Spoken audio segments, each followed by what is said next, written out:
will continue to talk about journalists in the next edition of this session. So, Abubaker Abed will be talking right now. I hope that he's online and that he can hear us loud and clear. And the subject he will be speaking about is testimony of a Palestinian journalist from Gaza. Mr. Abed, do you hear me? Yeah, I can hear you. Do you hear me? Good, we can hear you too, and the time is yours. Please, go on. Yeah. Thank you so much for having me, and thanks for what you're doing. I hope all of this will be transformed into real action, and that accountability and justice will be run in the best way possible against Israel, and as Ahmed now said, against every Western government that has facilitated the genocide, and also the Arab countries that have played a major role in it. So regarding journalists in Gaza, first and foremost, we know that over 250 journalists have been, and media workers have been murdered in Gaza, most of whom are very young. When we are talking about journalists, we're talking about an age range under 30 years old. So most of them are very, very young. Well, of course, including me, just 22.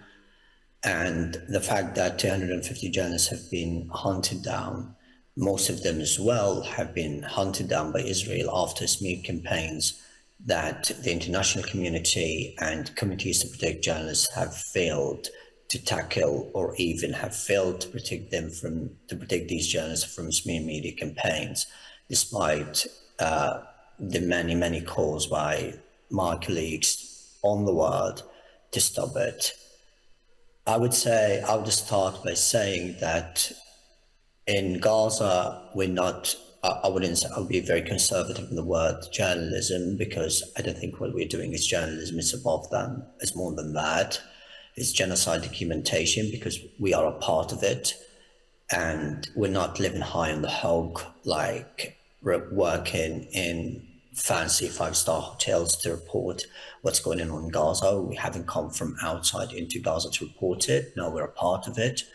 The pain is ours, the agony is a part of our life, and we're multitasking. So we're not just responsible for reporting. We're not just reporting. No, we're multitasking. We are taking care of our families. We are sometimes losing our family members. And as someone speaking right now as a journalist, I've lost over 50 members of my family, including my entire cousin's family, which was wiped out in the last week of March and this year. And a year before this attack, my aunt's family was also wiped out, and I lost my very dear friend in December 2023. So we also lose family members.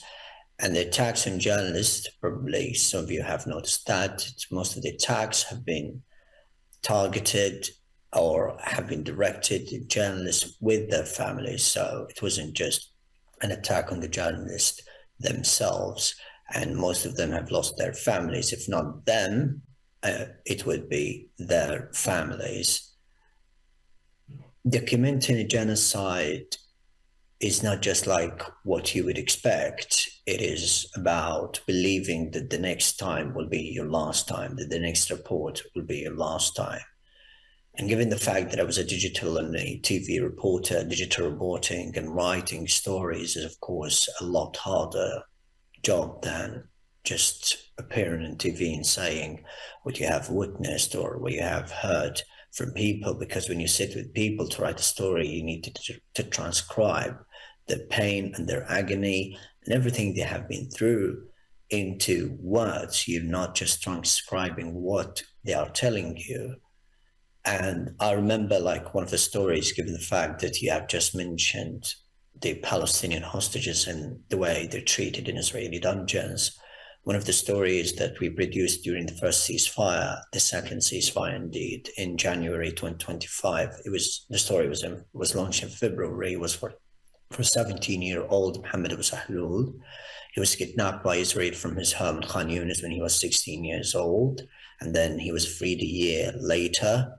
And Mohammed was, one part of the torture he faced was that Israeli soldiers were putting handcuffs on his genitals, and he was forced to watch Israeli soldiers having sex in front of him.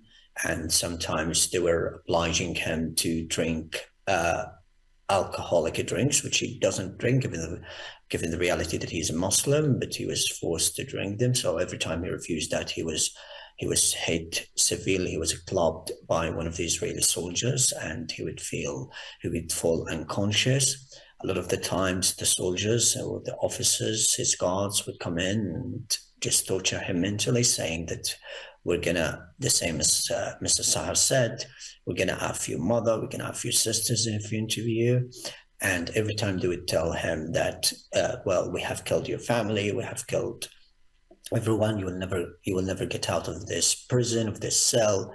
And they would humiliate them with giving them food, like 2 spoons of rice for 5 in one cell. And every time he asked to see the sun outside, the soldiers told him that you don't deserve to see the daylight, so you're going to be here forever in the darkness. So the trauma he faced after leaving, as he told me when I sat with him in Khan Yunis, in the southern part near the sea of Khan Yunis, he told me that every time I wake up right now and until this moment, he always makes sure that there are no handcuffs on his both hands and that he can see the light, and every time he checks that his family is around him. And he lost his home, he lost so many members of his family.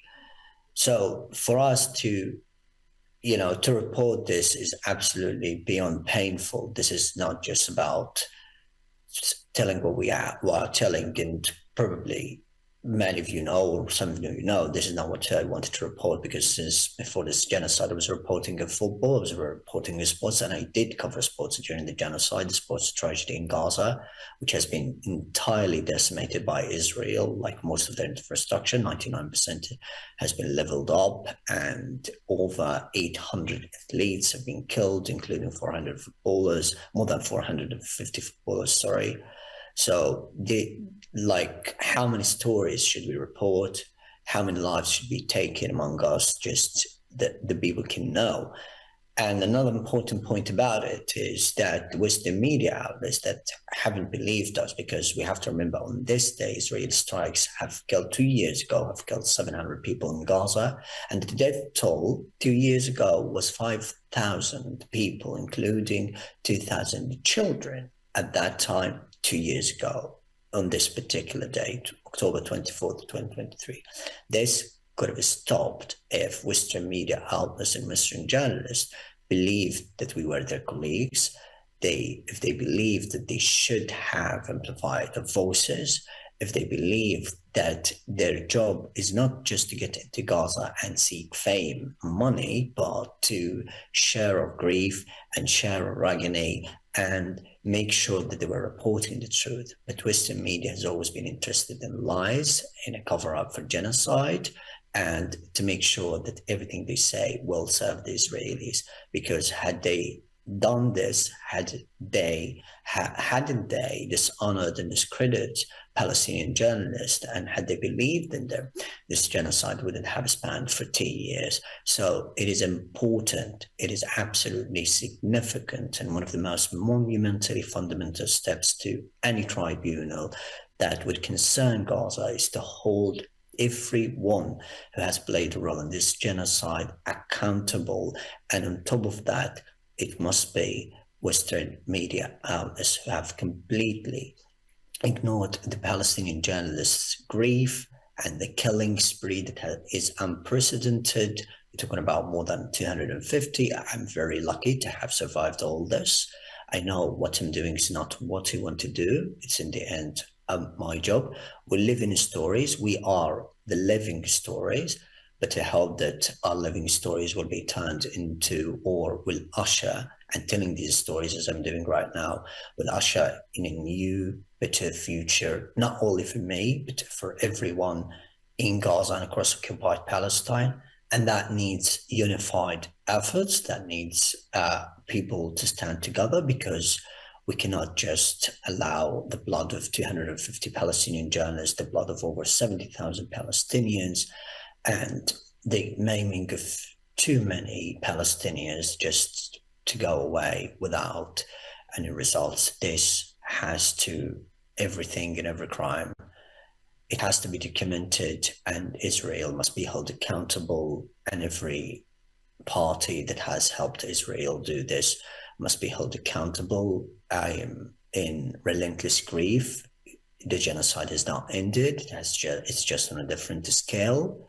The grief has started now.